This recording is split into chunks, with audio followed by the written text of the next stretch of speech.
Ruby తన కిచెన్లో నిలబడి చేతిలోని ఫోన్ స్క్రీన్ వైపు ఎంతో ఆతృతగా చూస్తోంది. అప్పుడొక వైరల్ వీడియో కనిపించింది. అదే ప్రసిద్ధ 10 చీజ్ వాల్కానో పిజ్జా. రూబీ వెంటనే ఆ పిజ్జాను ఇంట్లోనే సొంతంగా తయారు చేయాలని నిర్ణయించుకుంది. రూబీ షాపింగ్ బ్యాగులు తీసుకుని హాల్లో ఉన్న తన రూమ్మేట్స్ వైపు చూసింది.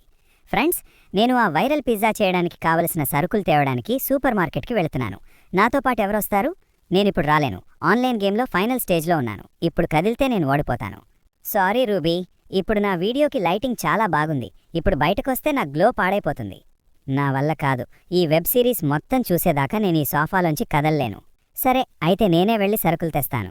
ఆ తర్వాత రూబీ ఒక్కతే ఆ బరువైన సరుకుల బ్యాగులను మోసుకుంటూ కష్టపడి మెట్లెక్కి అపార్ట్మెంట్లోకి తీసుకొచ్చింది.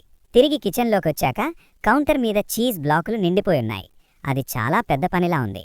సరే, ఈ పనికి చాలా సమయం పడుతుంది. ఈ 10 రకాల చీజులను తురమగానికి నాకు ఎవరు సహాయం చేస్తారు? ఇది చాలా కష్టమైన పని. నేను చేయను.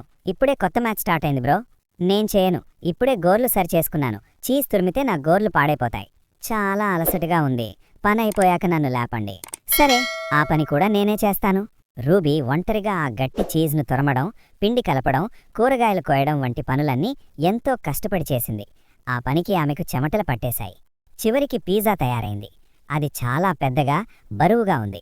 రూబీ దాన్ని వేడి ఓవెన్లోకి నెట్టి దాన్ని మాడిపోకుండా చూసుకోవాలి. సరే, పిజ్జా రెడీ అయింది. దీన్ని ఓవెన్లో పెట్టడానికి ఎవరు సహాయం చేస్తారు? నేను చేయను. హెడ్సెట్ పెట్టుకున్నాను. నేను చేయను. నా ఫోన్ బ్యాటరీ 4% ఉంది. నేను ఛార్జర్ దగ్గర కూర్చోవాలి.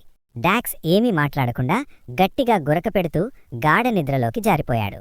సరే, నేనే బేక్ చేస్తాను. రూబీ ఓవెన్ ఫ్రెండ్ ఒక చిన్న స్టూల్ వేసుకుని కూర్చుంది. ఆమెకు చాలా బోర్ కొడుతున్నప్పటికీ పిజ్జా మాడిపోకుండా ఓవెన్ వైపే శ్రద్ధగా గమనిస్తూ ఉండిపోయింది. కొంతసేపటికి రూబీ పిజ్జాను బయటికి తీసింది. అది అద్భుతంగా ఉంది. పిజ్జా అంచు బంగారు రంగులో ఉంది. 10 రకాల చీజులు బుడగలు వస్తూ కరుగుతున్నాయి. దాని వాసన అమోఘంగా ఉంది. ఆ కమ్మటి వాసన లివింగ్ రూమ్ అంతా వ్యాపించింది. అంతే, అకస్మాత్తుగా హెడ్సెట్లు పక్కన పడ్డాయి. ఫోన్లు కింద పెట్టేశారు. దుప్పట్లు పక్కకు విసిరేశారు. లియో, క్లో మరియు డాక్స్ కళ్ళు పెద్దవి చేసి నోట్లో లాలాజలం ఊరుతుండగా కిచెన్లోకి పరిగెట్టుకుంటూ వచ్చారు. 10 చీజ్ వాల్కానో పిజ్జా రెడీ. ఆమె పిజ్జా కటర్ను తీసుకుంది. కట్ చేస్తుంటే కరకరలాడే శబ్దం వచ్చింది. ఆమె మొదటి ముక్కను పైకి లేపగానే చీజ్ అద్భుతంగా సాగింది. ఇప్పుడు ఈ పిజ్జా తినడానికి నాకు ఎవరు సహాయం చేస్తారు?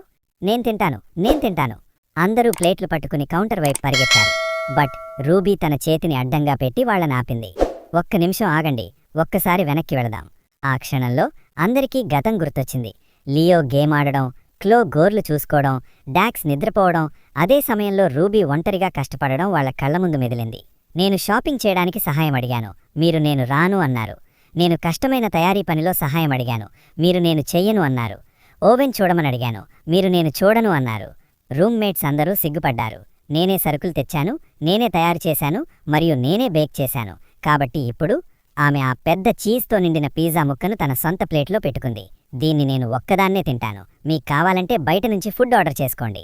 చివరికి రూబీ ఎంతో సంతృప్తితో, ముఖం నిండా చిరునవ్వుతో ఆ రుచికరమైన పిజ్జాను తినడం ప్రారంభించింది. ఆమె వెనుక ఆ ముగ్గురు సోమరిపోతు రూమ్మేట్లు విచారంగా ముఖాలు పెట్టుకుని తమ ఫోన్లలో వేరే ఏదో బోరింగ్ ఫుడ్ని ఆర్డర్ చేసుకుంటూ ఉండిపోయారు. నీతి: కష్టపడి పనిచేస్తేనే ఫలితం దక్కుతుంది.